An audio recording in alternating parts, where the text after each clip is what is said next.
श्री भगवान गीता जी में कह रहे हैं कि यदि आप केवल अपने लिए कमाते हैं, बहुत ध्यान देने योग्य विषय है, अपने शरीर के सुख और भोगों में ही लगे रहते हैं, आप ना तो गुरुजनों की सेवा करते हैं, पूज्यजनों की, ना बिल्कुल समाज सेवा, और अपनी वासनाओं का पोषण करना है, तो भगवान कह रहे हैं भूंगते स्तेन एवशा, वो चोर है, उसे दंड मिलेगा। इसकी चर्चा प्रगट में कल भी हुई थी, थोड़ा परसों भी हुई थी। बिल्कुल सत्य समझ लीजिए। आप कहोगे हम कमाते हैं, इसमें क्या किसी का अधिकार है? तो आप कमाते हो, अगर हमारी भारत सरकार की जानकारी से अलग उस पैसे को रखते हो, कर नहीं देते हो, तो आप चोर हो, आपका पैसा जब्त हो जाएगा और आपको सजा मिलेगी। ऐसे ही ये जीवन इष्टान भोगान ही वो देवा दास्यन्ते यज्ञ भाविता तैर दत्तान प्रदायेभ्यो यो भुंगते स्तेने वसा। तुम्हारे पास जो शरीर है, जो अंतःकरण बुद्धि है, जो बाहरी सामग्री है, वो भगवान की दी हुई है। तुम्हें जो परिवार मिला हुआ है, उसे भगवत भाव से उसकी सेवा करो। स्वयं भोगने के लिए नहीं, मुक्त होने के लिए तुम्हें मानव देह मिला है। उचित धर्म के अनुसार विषय का सेवन करते हुए परिवार की सेवा, और जितना बन सके जब कभी कोई सेवा का अवसर मिले समाज की, तो उसमें पीछे मत हटो। धन से, बुद्धि से, बल से, जो भी अवसर प्रभु ने दिया है, सेवा खोजनी नहीं है, स्वाभाविक जो तुम्हारे सामने सेवा आ जाए। यदि आप नहीं करते हैं, केवल अपने लिए करते हैं, तो क्या करें? यो भुंगतेन स्तेन एवशा, स्तेन माने चोर, वो चोर है, उसे सरकारी दंड मिलेगा। भारत सरकार की जैसे विविध एजेंसियां हैं, जानकारी करके फिर आपको बंदी बना लेंगी। ऐसे हमारे भगवान की हैं, अग्नि देवता, वायु देवता, भूमि, बहुत ऐसे दैवी शक्तियां हैं, आपको नष्ट कर देंगी। आग लग जाएगी आपके ईश्वर में, आग लग जाएगी आपके शरीर में, जल जाओगे जिंदा। क्यों? क्योंकि आपने पापाचरण किया। आपको जो शरीर मिला, आपको जो सामग्री मिली, वो मुक्त होने के लिए मिली थी। आप भोक्ता बन करके, स्वामी बन करके अपराध कर रहे हो। सरकारी वस्तु पर आपका अधिकार नहीं, यह शरीर भी आपके अधिकार का नहीं। इससे उचित कर्म कराने की छूट दी गई है। अनुचित करोगे तो उसका दंड मिलेगा। श्री भगवान कह रहे हैं, हे अर्जुन, यज्ञ शिष्टासिनः संतो मोच्यन्ते सर्व किल विषये भुंजते ते त्वघम पापा ये पचन्त्यात्म कारणात्। जो अपने कर्तव्य का पालन नहीं करता है, ये सब शास्त्रों की सार बात है। आपको जो कर्तव्य मिला है, उसको सांगोपांग पालन कीजिए।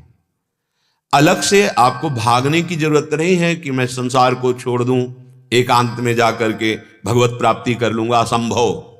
कहां जाओगे? संसार में ही रहोगे। गुफा में भी जाओगे तो भी संसार है, क्योंकि संसार तुम्हारे हृदय में बसा हुआ है। बाहर का संसार उतना विक्षेप नहीं देता जितना हृदय का संसार विक्षेप देता है।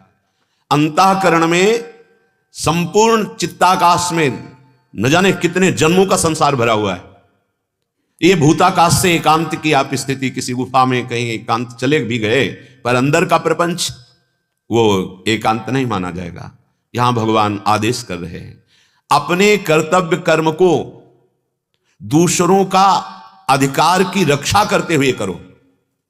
जैसे माता पिता है, अब वो वृद्ध हो चुके हैं, उनके शरीर की सेवा है, आपको सेवा करनी और उनके अधिकार की रक्षा करनी। वो आपको कटुवचन बोल सकते हैं, वो आपका तिरस्कार कर सकते हैं, उनका अधिकार है।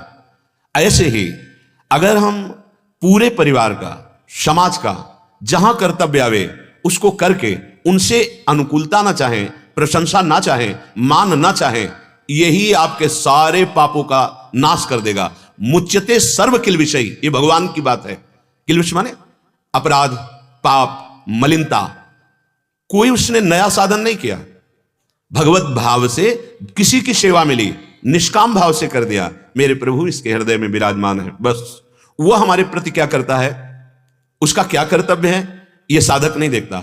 साधक देखता है ऐसी भी परिस्थिति में मेरा क्या कर्तव्य है, वो समस्त पापों से मुक्त हो जाता है। यदि ऐसा नहीं, केवल अपनी वासनाओं की पूर्ति के लिए पूज्य जनों का अपमान, केवल अपने का भरण पोषण, रसेंद्री जनेन्द्रीय आदि का पोषण करने के लिए दूसरों का शोषण, तो कहते भुंजते ते त्वघम पापा। वो पापी जन केवल पाप का भक्षण करते हैं, ये पचन्त्यात्म कारणात्, वो पापी लोग महान दंड प्राप्त करते हैं। ये सर्वलोक महेश्वर जगत गुरु भगवान श्री कृष्ण चंद्र जी कह रहे हैं। जो अपने कर्तव्य का पालन नहीं करता और पापाचरण कर रहा है, देखो जब तक आप भजन नहीं करोगे तो आपकी बुद्धि यह निर्णय नहीं कर पाएगी कि आप पाप कर रहे हैं। कोई गलत कहेगा तो आपको क्रोध आ जाएगा। आपकी बुद्धि अपवित्र है, इसलिए आपको लगता है मैं कौन सा पाप कर रहा हूं, कमा रहा हूं, खा रहा हूं, अपने परिवार का पोषण कर रहा हूं, या कोई पाप कर रहा हूं। तो आप कहो सरकार से कि मैंने कमाया, मैंने व्यापार किया, मेरा पैसा है, मेहनत का पैसा है, मैं कोई पाप कर रहा हूं। तुम्हारी कोई सुनेगा? कर नहीं दिया, चुरा के रखा, अब तुम्हें दंड मिलेगा, पैसा भी जब्त हो जाएगा। तो ये शरीर, जितनी भी सामग्री, तुम्हें एक स्वतंत्रता दी गई है। तुम बुरा से बुरा कर सकते हो और अच्छे से अच्छा कर सकते हो। बुरे से बुरे का बहुत बुरा फल है, अच्छे से अच्छे का बहुत अच्छा फल है। आप क्या चाहते हो? ये आपके लिए छूट है। मनुष्य शरीर में आपको रोका नहीं जाएगा। आप पापाचरण कर रहे हैं, बिल्कुल नहीं रोका जाएगा। वही जो आपको शक्ति मिली है, जब आप असत आचरण में चलेंगे वही आपको बल देगी। आपके अंदर जो शक्ति है, आप अच्छे आचरण में चलेंगे वही आपको पावर मिले। आपको पावर मिल गया, अब आप उससे बुरा करते हैं या अच्छा, ये छूट है, परिणाम आपको मिलेगा। तो जो पापाचरण करते हैं, पापाचरण किसे कहते हैं? ठीक बात समझ लो, पापाचरण का कोई एक विशेष रूप नहीं है। धर्म के विरुद्ध, शास्त्राज्ञा के विरुद्ध आचरण करना, और जो जीवन का लक्ष्य है समाज सेवा, राष्ट्र सेवा, परिवार सेवा, भगवत सेवा और नाम जप करते हुए जीवन व्यतीत करना, अगर ये नहीं कर रहे हैं तो कुछ भी कर रहे हो, तुम अपराधी माने जाओगे। क्योंकि तुम्हारे को भगवान ने कृपा करके मानव जीवन भगवत प्राप्ति के लिए दिया है। उत्तम योनि ये महान मुक्त होने के लिए मिली है, ये केवल भोगों के लिए नहीं मिली। यद्ध्रुवस्य देहस्य शानुबंधस्य दुर्मति ध्रुवाणि मन्यते मोहाद ग्रह क्षेत्र वशूनिच। ये जो भगवत विमुख जीव हैं, इनकी बड़ी दुर्गति होती है। कैसे जानोगे कि आप भगवत विमुख हो? पहचान कैसे होगी?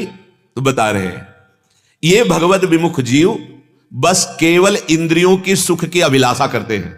बहुत ध्यान से सुनना, ये देख लूं, ये सूंघ लूं, ये छू लूं, ये भोग लूं, ये खा लूं, ये पहन लूं, ऐसा घूम लूं, ऐसी विलासता, बस इतना ही चक्कर चलता है। जो जो मैं चाह रहा हूं कैसे प्राप्त हो? वो धन से प्राप्त होगा। तो धन कैसे प्राप्त हो? अब जैसे प्राप्त हो धन। यह है पापाचारी भगवत विमुख पुरुष के अंतर की वृत्ति।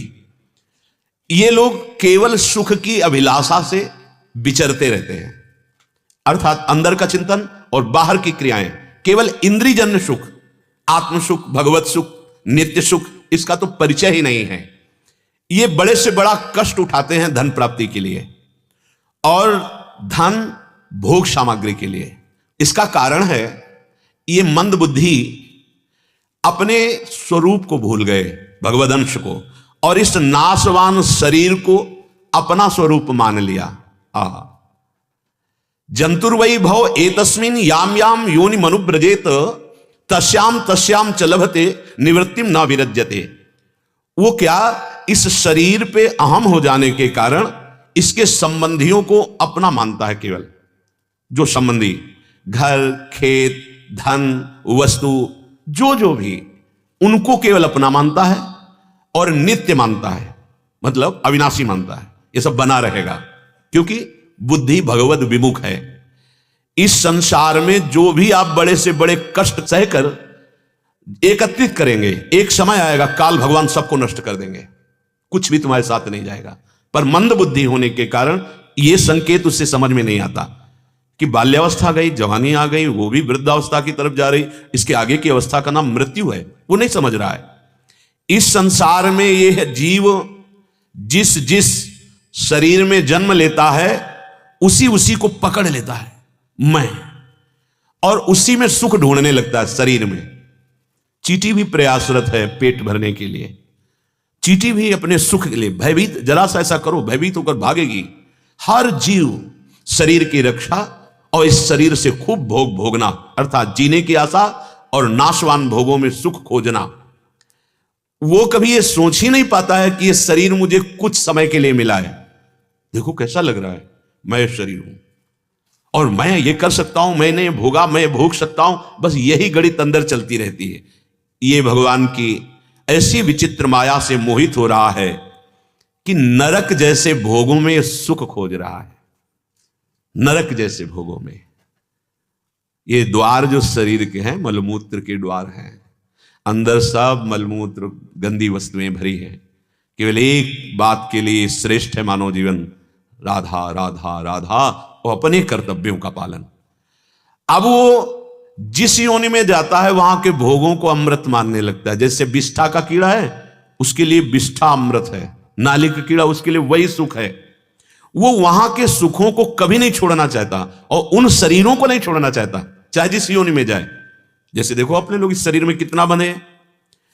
यह मूर्खता विशेष रूप से मनुष्य में जागृत होती है। क्या? शरीर के लिए सब कुछ करना, अपने शरीर के लिए। और वो उद्धार के लिए रखी गई थी और उसने उसी बुद्धि का दुरुपयोग करके पतन किया। अब वो इतना आसक्त हो गया स्त्री शरीर में, पुरुष शरीर में, पुत्र में, घर में, पशु में, धन में, बंधु बांधवों में, रिश्ते नातेदारों में, कि वो ये भूल गया कि मुझे जाना है यहां से और अकेले जाना है। ये बात